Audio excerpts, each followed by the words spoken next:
ETV 2 ప్రేక్షకులకు నమస్కారం. తెలుగు భాషా వికాసంపై ప్రత్యేక చర్చా కార్యక్రమానికి స్వాగతం. దేశ భాషలందు తెలుగు లెస్స అని శ్రీకృష్ణదేవరాయల ప్రశంసలందుకున్న భాష మనది. ఇటాలియన్ ఆఫ్ ది ఈస్ట్ గా ఖ్యాతిగాంచిన అమృత భాష మనది. 3000 సంవత్సరాల జాతి చరిత్ర, 2000 ఏళ్ల భాషా వైభవం, 1500 సంవత్సరాల సాహిత్య పరంపర, అంతకు మించి దేశంలో ఏ భాషలోనూ లేని పద్య విశిష్ట కావ్య ప్రక్రియలు తెలుగులో కొనసాగుతూ వచ్చాయి. దేశమంటే మట్టి కాదోయన్న మహాకవి గురజాడ, మా తెలుగు తల్లికి మల్లెపూదండ అన్న శంకరంబాడి సుందరాచార్య, తెలుగు సరస్వతిని సంస్కృతిని సుసంపన్నం చేసిన వారెందరో మరెందరో. అయితే ప్రపంచంలో ఆధునిక భాషలలో ఒకటిగా ఎదగాల్సినంతగా తెలుగు భాష ఎదగలేకపోయింది. నేడు తెలుగు గడ్డపై ఆంగ్ల భాషే అన్నిటా రాజ్యమేలుతోంది. పాలనలో పలుకుబడిలో పరాయి భాషే కదం తొక్కుతోంది. తరతరాల మన వరాల తెలుగు నేడు తన ఆనవాళ్లను వెతుక్కుంటోంది. దేశంలో తొలి భాషా ప్రయుక్త రాష్ట్రంగా 5.5 దశాబ్దాల కిందట అవతరించిన ఆంధ్రప్రదేశ్లో అమ్మ భాష అభివృద్ధికి మనమంతా చేయాల్సిందేమిటి? మాతృభాషా వికాసానికి ప్రభుత్వాలు తీసుకోవాల్సిన చర్యలేమిటి? తల్లి తెలుగు తేనె సొనలుగా అందరి నోటా నిలిచిపోవటానికి అసలు ఏం చేయాలి? ప్రసిద్ధ పుణ్యక్షేత్రం తిరుపతిలో మరికొద్ది రోజుల్లో కొలువుదీరే ప్రపంచ తెలుగు మహాసభలతో మనం చెప్పాలనుకున్నది ఏమిటి వంటి ప్రశ్నలెన్నో మనల్ని నిలదీస్తున్నాయి. ఈటీవీ ఈనాడు నేడు చేపట్టిన ఈ ప్రత్యేక చర్చా కార్యక్రమంలో ప్రాథమిక విద్యాశాఖ మాత్యులు శైలజానాథ్, అధికార భాషా సంఘం అధ్యక్షులు మండలి బుద్ధప్రసాద్ తో పాటు తెలుగు సాహితీవేత్తలు, భాషోద్యమకారులు, ఆచార్యులు పాల్గొంటున్నారు.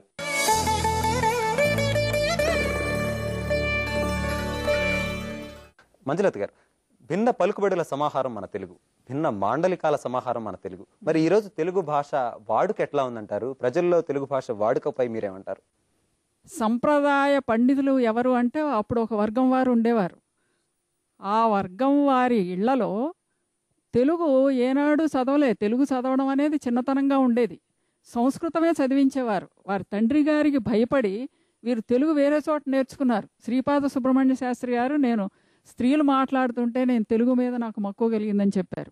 అలాగే దాశరథి రంగాచార్య గారు వారి ఆత్మకథలో చెప్పారు, తండ్రి గారు ఒప్పుకునేవారు కాదట తెలుగు చదువుతుంటే. అయినా వీళ్ళందరూ తెలుగులో గొప్ప రచయితలు, గొప్ప కవులు అయ్యారు. తెలుగును చాలా సుసంపన్నం చేశారు. అయితే ఈ రోజుల్లో అంతగా అభిమానం కనపడకపోవడానికి కారణం బతుకు తెరువు ఇంగ్లీష్లో కనపడుతుంది. ఇప్పుడు ప్రపంచం చాలా చిన్నదైపోయింది. ఈ రోజున ఇక్కడ ఉంటాము, రేపు మా పిల్లల్ని ఎక్కడో అమెరికా పంపాలి, లేకపోతే ఇంకో దేశం పంపాలి. ఎక్కడికి పంపినా ఇంగ్లీష్ అనేది చాలా ముఖ్యం. ఇక్కడ కూడా మన దేశంలో, మన రాష్ట్రంలో, మన ఊళ్ళో కూడా ఇంగ్లీష్ నేర్చుకుందే పిల్లవాడు పనికిరాడు అనే ధోరణి ఒకటి తల్లిదండ్రుల్ని, ఉపాధ్యాయుల్ని, అధ్యాపకుల్ని, చివరికి పిల్లవాడిని ఈ విధంగా విద్యార్థుల్ని ప్రభావితం చేసి దానివల్లే ఈరోజు మనం తెలుగుని నిర్లక్ష్యం చేసే పరిస్థితి వచ్చింది. శివారెడ్డి గారు, గతంలోనే కాళోజీ గారు స్పష్టంగా చెప్పారు, అన్ని భాషలు నేర్చి తెలుగు భాషని విస్మరిస్తున్నారు ఎందుకని చెప్పేసి ఈసడించారు కూడా. మరి ఆ సంగతి తెలిసి కూడా మనం ఎందుకని ఈరోజు నిర్లక్ష్యం చేస్తున్నాం? సంస్కృతం తెలుగు మీద పెత్తనం చెలాయించిందనే మాట చాలా వరకు వాస్తవం. కానీ నన్నయ్య మహాభారతం రాసినాడు, మహాభారతంలోని విషయాన్ని తెలుగులో వ్యక్తీకరించడానికి తెలుగు భాషకు శక్తి లేదు. అందువల్ల పండితులు మామూలుగా ఇంట్లో వ్యవహరిస్తున్నటువంటి పదజాలంతోనే స్వీకరించి వారు తెలుగు సంస్కృతాన్ని కలిపి రచన చేయడం జరిగింది.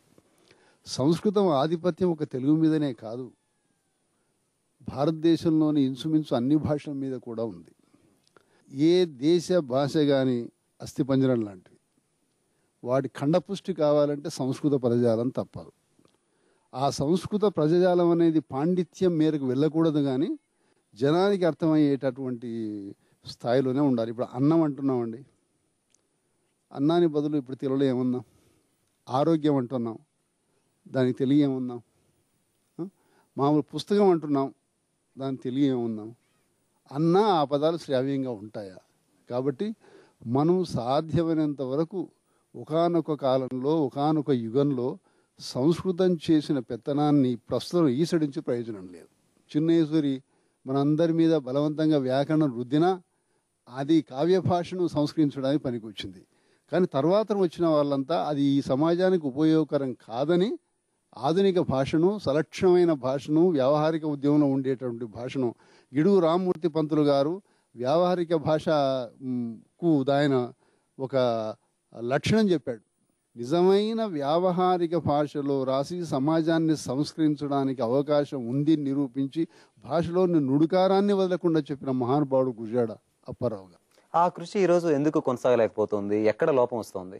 విశ్వవిద్యాలయాలు ఉన్నాయి, సాహిత్య సంస్థలు ఉన్నాయి, కానీ వీళ్ళంతా చేస్తున్న పని ఒక మామూలుగా ప్రజా జీవితంలో ఉన్న ఒక రచయిత చేసిన పని కూడా మనం చేయలేకపోతున్నాం. ఇప్పుడు దేవులపల్లి కృష్ణశాస్త్రి గారు ప్రోజు రాశాడు, వచనం రాశాడు. ఆయన కవిత్వం కంటే వచనం కూడా చాలా గొప్పగా ఉంటుంది. అలాంటి వచనాన్ని చొప్పిస్తే ఈరోజు పాఠశాలలో కాదు, కళాశాలలో కాదు, బయట ఉండేటటువంటి వ్యక్తి కూడా తప్పకుండా అభిమానంతో ఆ శైలిని చదువుకుంటాడు. ఇంత గొప్ప శైలి తెలుగులో ఉండేదని అనుకుంటాడు. అలా మనం విద్యార్థుల ద్వారా కానీ, పాఠ్యపుస్తకాల ద్వారా కానీ, రచనల ద్వారా కానీ ప్రజలకు అభిరుచికరమైనటువంటి శైలిని అందించలేకపోతున్నాం. సత్యనారాయణ గారు, మనం త్రిభాషా సూత్రాన్ని అమలు చేస్తున్నాం.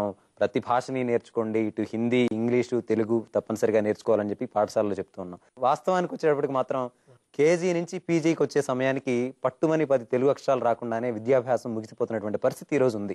భాషను బ్రతికిస్తున్నది ఎవరయ్యా అప్పటి నుంచి ఇప్పటిదాకా అంటే కూడా మామూలు ప్రజానీకం భాషను బ్రతికిస్తారు. అయితే సంస్కృత పదాలు, తత్సమాలు, తద్భవాలు, దేశ్యాలు, అన్య దేశ్యాలు అన్నీ కలిసి భాష రూపొందింది. దానికి ఒక వ్యవహార రూపం వచ్చింది. కొంతకాలం పాటు గ్రాంధిక భాషలో రచనలు సాగినాయి. ఆధునిక యుగంలో వ్యావహారిక భాషలో రచనలు సాగుతూ ఉన్నాయి. అయితే వస్తున్నాయి రచనలు. ఏమైపోయింది తెలుగుకి అని అనుకోవాల్సిన పని లేదు. చాలా గొప్ప సాహిత్యం వస్తుంది. మామూలు జీవితాన్ని 3-4 పంక్తుల్లో చెప్పగలుగుతున్నారు. కుండల్ని నమ్ముకొని బతికిండు మా తాత, కుండల్ని అమ్ముకొని బతికిండు మా నాయన, నేడు నమ్ముకుందామన్నా అమ్ముకుందామన్నా కుండలే కరువైనాయి కదా అంటున్నాడు ఒక కుమ్మరి కవి కోలపూడి ప్రసాద్. కాబట్టి భాషను, సాహిత్యాన్ని, సంస్కృతిని పాలకులు బతికించరు, రాజులు రాజరికాలు బతికించవు, ప్రజలు బతికిస్తున్నారు. త్రిభాషా సూత్రం కేంద్ర ప్రభుత్వ భాషా విధానం. అది కేంద్ర ప్రభుత్వానికి ఒక భాషా విధానం ఉంది. ఒక అంతర్జాతీయ భాష, ఒక జాతీయ భాష, ఒక ప్రాంతీయ భాష.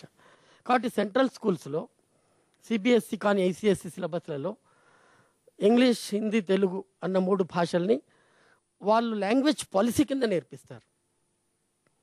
దురదృష్టవశాత్తు ఆంధ్రప్రదేశ్ ఏర్పడిన తర్వాత ఇవాల్టి దాకా రాష్ట్ర ప్రభుత్వానికి ఒక భాషా విధానం లేదు, ఒక సాంస్కృతిక విధానం లేదు. మీరు అంటున్నారే కేజీ నుంచి పీజీ దాకా తెలుగును నేర్పిస్తున్నారు. ఎవరు నేర్పిస్తున్నారండి? ఎక్కడ నిర్బంధం ఉంది? ఎక్కడ తప్పనిసరిగా నేర్పించాలన్న రూల్ ఉన్నది? ఎక్కడ లేదు. నా పిల్లవాడి వాళ్ళ కేజీ నుంచి పీజీ దాకా తెలుగును చదవకుండానే డిగ్రీలు తీసుకోగలిగే వెసులుబాటు ఒక్క ఆంధ్రప్రదేశ్లోనే ఉన్నది. ఈ వెసులుబాటు కల్పించింది ప్రభుత్వ విధానాలు. ప్రభుత్వానికి ఒక పాలసీ లేకపోవడం, ఒక మంత్రిత్వ శాఖనే లేదండి. తెలుగు భాషకు భాషా మంత్రిత్వ శాఖ ఉంటే దానికి ఒక చీఫ్ సెక్రటరీ, దానికి అడిషనల్ సెక్రటరీ, దానికి ఒక యంత్రాంగము, దానికి ఒక మెకానిజం ఉంటుంది. ఎప్పటిదాకా అయితే భాషకు ఒక మెకానిజం ఉండదో, ఎప్పటిదాకా అయితే అధికారాలు లేని అధికార భాషా సంఘాలు ఉంటాయో, ఎప్పటిదాకా అయితే 3 ఏళ్ల దాకా 2 ఏళ్ల దాకా చైర్మన్లు, సభ్యులు లేకుండానే కాలం గడిచిపోయి హడావిడిగా ప్రపంచ సభల నేపథ్యంలోనే అధికార భాషా సంఘాన్ని పునర్వ్యవస్థీకరించే పరిస్థితి ఉంటుందో అప్పటిదాకా ఈ దుస్థితి తప్పదు. తెలుగు నిర్బంధ భాషగా, తప్పనిసరి భాషగా నేర్పించగలిగే అవకాశాలే లేవు, ఉత్తర్వులు లేవు. పైగా దురదృష్టవశాత్తు ఇటీవలి కాలంలో ప్రభుత్వ పాఠశాలల్లో కూడా ఆంగ్ల మాధ్యమాన్ని ప్రవేశపెట్టడం జరిగింది. ఒకవైపు భాషా ఉద్యమకారులు, ఒకవైపు సాహిత్య సంస్థలు ఇంత గోలబెడుతున్నా మన రాష్ట్ర ప్రభుత్వం ఇటీవల ఒక జీవో విడుదల చేసి ప్రభుత్వ పాఠశాలల్లో కూడా ఆంగ్ల మాధ్యమం, కనీసం ప్రభుత్వ పాఠశాలలు తెలుగును బతికించినాయి. నిన్నటి దాకా 2006కు ముందు నేను కేజీ నుంచి పీజీ దాకా తెలుగు మాధ్యమంలో చదివా. ఇంగ్లీష్ ఎంఏ కూడా చేశా. విదేశాలకు కూడా వెళ్ళి ఆంగ్లంలో మాతృభాషలో సాధికారికత లేని వాడు ప్రపంచంలో ఏ భాష పైన కూడా అధికారాన్ని సంపాదించలేడు. ఇకపోతే తిండి పెట్టే భాష అని వారు అన్నారు. తిండి పెట్టే భాష ఆంగ్లము ఎంతమందికండి? 0.5% ప్రజలు మాత్రమే ఆంగ్ల మాధ్యమం ద్వారా పొట్ట నింపుకుంటున్నారు. మామూలు ఉపాధి చేసుకుంటున్న వారు, చేతి వృత్తుల వారు, ఇతర వర్తక వ్యాపారాలలో ఉన్న వారందరూ తెలుగులోనే వ్యవహారాన్ని నడిపిస్తున్నారు. ఇది మనం మర్చిపోకూడదు. అయితే ఎక్కడ సమస్య వస్తుందంటే వాడు వినతి పత్రం ఇవ్వడానికి పోతే, వాడికి ఏదైనా సమస్య వచ్చి కోర్టుకు పోతే, వాడు ఎవరికైనా మాట్లాడపోతే తెలుగు నడవట్లేదు అక్కడ. ఆంగ్లంలో పక్కోడికి పైసలు ఇచ్చి టు ది కలెక్టర్ అని రాయాల్సిన పరిస్థితి. ఇవన్నీ ప్రతిబంధకాలుగా ఉంటున్నాయి. ప్రత్యేక చర్చలో ఇప్పుడు స్వల్ప విరామం.